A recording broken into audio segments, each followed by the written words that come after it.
Over the weekend, America surpassed 40,000 confirmed coronavirus deaths and 750,000 confirmed infections. And because of that, most of us have accepted that, as painful as it is, we need to stay at home a little longer until we can get those numbers under control. But it turns out there's a different group of people around the country who are saying, nah, how can we get those numbers to go up? Protests erupting coast to coast with calls to end stay-at-home orders. Thousands lining the streets of Wisconsin, rallying cries from Washington to Colorado to Maryland. Fired up protesters converging on downtown Huntington Beach today, holding up signs proclaiming social distancing equals communism and COVID-19 is a lie. We will not submit to communism or socialism. We will reopen America. Hundreds of people crowded in front of the governor's residence in Indiana. Who has the right to tell me I can't get a haircut? I can't go here, I can't go there. While in Texas, dozens chanted, "Fire Fauci." Fire Fauci! Fire Fauci! Seriously? Fire Fauci?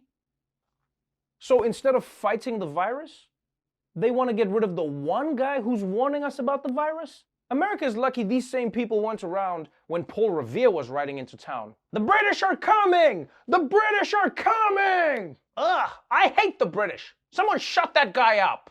But yes, all around the country, over the weekend, protests popped up, demanding an immediate end to lockdowns. And let's be honest, people, this is both insane and counterproductive.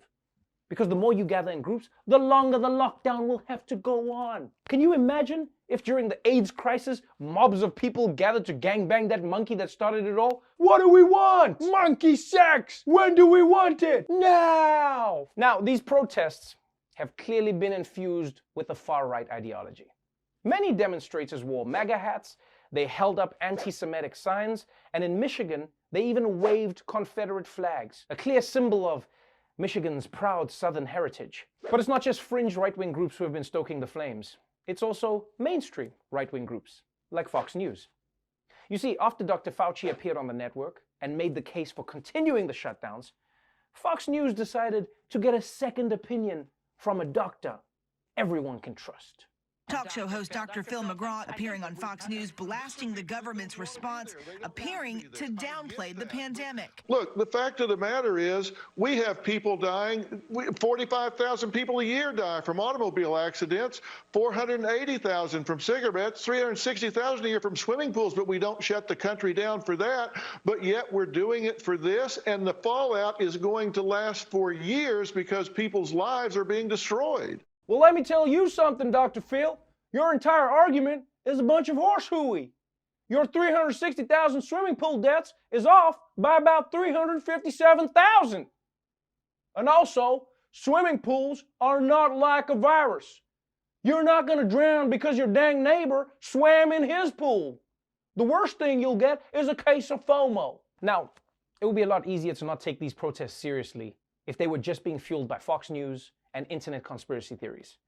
The problem is that all of these morons also have the support of the moron-in-chief. President Trump is praising stay-at-home protesters who are defying social distancing measures. The president defending the demonstrators after tweeting last week that states led by Democratic governors like Michigan, hard hit by COVID-19, should be liberated. These are great people. They've got cabin fever. They want to get back. They want their life back. Their life was taken away from them. Yes, people are suffering from cabin fever. And honestly, I can't think of any disease right now that could be worse than that. You know, Trump talks about cabin fever like it's an actual illness. This cabin fever, one of the worst outbreaks we've ever had. Even worse than that disease from the 70s, disco fever. It was so hard staying alive, staying alive. I was just trying to stay alive.